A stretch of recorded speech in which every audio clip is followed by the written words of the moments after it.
আসসালামু আলাইকুম রহমতুল্লাহি ওয়া বারাকাতুহু। বন্ধুরা, আপনাদের মাঝে আরেকটা রেসিপি নিয়ে হাজির হলাম, বাঁধাকপির পকোড়া। এর মধ্যে আমি দিয়ে দিয়েছি বাঁধাকপি, পেঁয়াজ, ধনে পাতা, কাঁচা লঙ্কা, কারি পাতা, সব রকম মিক্স করে নিচ্ছি। দিয়ে দিচ্ছি লঙ্কা গুঁড়ো, হলুদ গুঁড়ো, জিরে গুঁড়ো, ধনে গুঁড়ো, আদা রসুন পেস্ট, বিরিয়ানি মশলা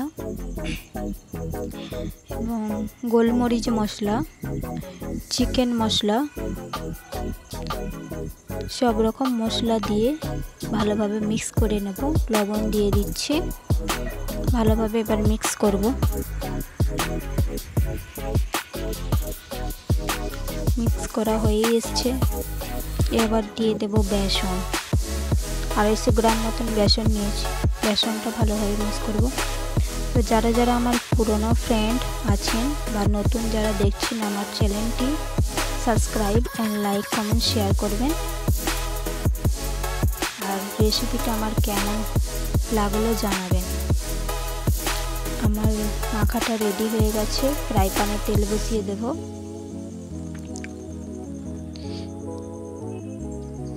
ফ্রাই প্যানে আমি তেল দিয়ে দিচ্ছি। তেলটা গরম হয়ে গেছে, এবার পকোড়াগুলো আস্তে আস্তে ছেড়ে দেব। দেখতেই পাচ্ছেন, বিকালের নাস্তা এটা বলতে পারেন। গরম গরম চায়ের সাথে বাঁধাকপির পকোড়া দারুণ লাগবে খেতে। আপনারা চাইলে একবার বানিয়ে ট্রাই করে দেখতে পারেন। পকোড়াটা আমার ভাজা হয়ে গেছে, তুলে নিলাম। আবার পকোড়া ছেড়ে দিলাম।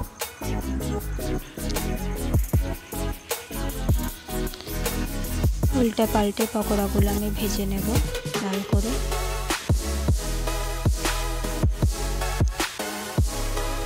দেখতেই পাচ্ছেন ভাজা হয়ে এসছে আমার। এদিকে উল্টে দিচ্ছি। কালার চলে এসছে, কত সুন্দর কালার এসে গেছে পকোড়াগুলো। ভাজা আমার হয়েই গেছে। পকোড়াগুলো দেখিয়ে দেবো একবার। কত সুন্দর লাল করে ভেজে নিয়েছি। ভাজা কমপ্লিট হয়ে গেছে আমার। আস্তে আস্তে পকোড়াগুলো তুলে নিলাম। খাবার জন্য একদম তৈরি চায়ের সাথে পকোড়া।